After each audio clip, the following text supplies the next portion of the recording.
I watched Quiet on Set, The Dark Side of Kids TV on HBO Max. And, well, yeah, I could tell you I did not enjoy finding out Nickelodeon didn't look out for their kids, and the parents didn't look out for the kids, and the producers didn't look out for the kids. There was just a new episode that dropped that had some follow-up interviews, which was kind of nice to give, like, not the meat of the story moment, more of like a reflection moment. One of the main interviews in the show is this mother that feels like she had failed her kid. And this latest episode, the two of them talking about that broke open his therapy like 25 years later. Oh, I'm like, well, yes, this is a little bit of what we wanted out of this, was some resolution, some movement forward. It's not really actually moving forward. There's still a lot of the bad actors in this that are around and, you know, maybe working and worked for way too long past the point at which they got caught doing stuff. So not a great, fun story, but more like a good news, like, unraveling. Like, you know, like Vice used to kind of do big stories like this. This felt like that level storytelling and expose. So I'd recommend it, but be, you know, open to the fact that some of your childhood actor favorites may not have been having a great time on the set. I haven't watched it because I'm a little bit scared too. You're a lot closer to it than I am. You had a kid that probably watched a bunch of these shows. I watched a bunch of those shows with her, yeah. Absolutely not participating in any of this Nickelodeon stuff. I'm like the generation before that, and even not even the generation before that, because there's a whole round of like cartoon stuff that kind of took over, and I'm more of the Nick at Night generation. Like, I watched the old shows that didn't have the stories of these problems. There were probably terrible things going on in those problems, shows, other things.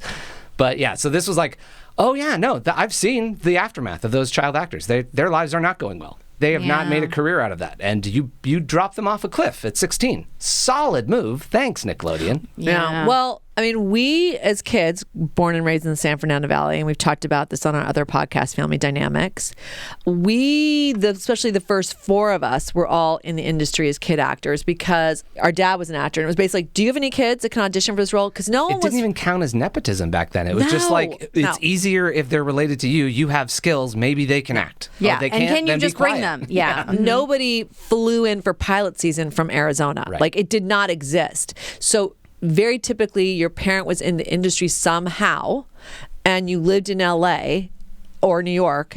So that was like Broadway, and LA was like television, film, commercials. Our dad, a lot of commercials. I was actually just on a walk with her sister today, and we're talking about your Aunt Jemima ad. Aww. And Williams. That I did with Dad. Yeah. So that was very typical. Now, because I watched some of this as well, one of the things that was different was there wasn't a network devoted to that type of programming. So you had it so consolidated and so many kids. It was like, yes, most networks had television programming dedicated to a younger audience, but it wasn't like part of their programming block. Right. Yeah. Many different kinds of programming. Right. This was so different. Nickelodeon, the Disney Channel, and then a couple were created, where it was like the entire platform of that channel was all preteen, teenager programming. So if you were a pedophile, this was a great place to fucking work. And you weren't protected because, like Ed said, a lot of times parents were like, okay, their 12-year-old kid got a part on a show, and whether through manipulation or circumstances, because your kid's back home in South Carolina or whatever, or manipulation by a producer, you kind of left your kid there. Yeah. And there just wasn't the oversight because the industry was used to financial abuse of kids. It wasn't as heard, even though Shirley Temple and certain people come out and told stories about like things like that, but it wasn't as widespread. So most kids of our generation, the horror story was these kids earned millions of dollars. They were on network TV shows or movies, and they became adults and they're like, where's my money? There was no money because you ended up supporting the entire family. Yeah. So this was a kind of like, oh, and Corey Haim, God rest his soul, talked about abuse he experienced. And so it did happen, but it became so much more prevalent because you all of a sudden had all this programming. Into one studio location with all 12 different shows that you're in production on, and all of them have a young cast. And maybe even badly, like the studio model, there's one really high-level executive that's running a bunch of the stuff. So it's like their studio, basically. Yeah. And unfortunately, it seems like because it's not a broadcast network, there wasn't the tight reins. And because it was everything, there was a different attitude about how much adult and kid interaction is okay, that it's all the time, it doesn't matter, it's everywhere, it's all what we're doing, we're making programming for the kids. How easy is it for 1 out of 100 people to slip into that equation that's the wrong factor? Yeah. If you're doing so much, if they're 1 out of 100 on just one show, that'll eventually stand out. And that person did stand out. He got in trouble and didn't get held accountable and put and away I think, he needed to. Or out of that situation forever. And it's not saying this has been cured. So I do think not at all. That's a big part of the special. It's like, this needs to change. We're bringing light to this so that it's not a flash in the pan news story like it has been, or one celebrity saying it. It's being supported by a major network. Right. Like, and we're I putting do this think, out there. if you're a parent and, your kid has aspirations, or a lot of times you have aspirations for your kid. Which is a whole other can of worms. That I think this is very important for you to watch, because it sort of tells you how you as the parent and your child can be groomed or swayed or wooed in a way that, like, this industry is built on that. It's all a lot of glitter. And so if you're going to get into it, I think it's educational, although upsetting, but, especially, like I said, if you're going to get your kid into this, you need to go in with eyes wide open. Yeah. I was going to say, I think it's so amazing that these people are able to tell their stories now, because obviously, as young people, Ed has said this, like, a lot of them did not flourish after this. It was a very negative, traumatizing experience.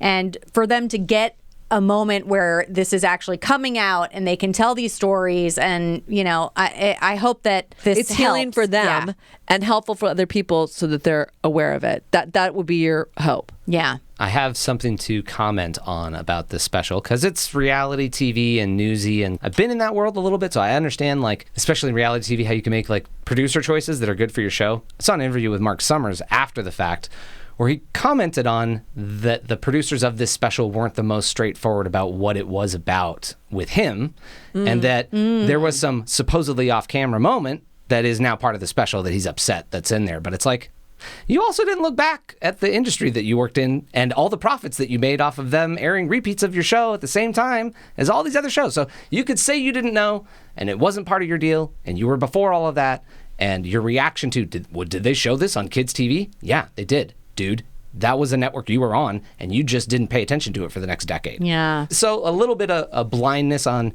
the producer's part to try to take advantage of a talent like that, but also not, like, better on his part that he didn't know.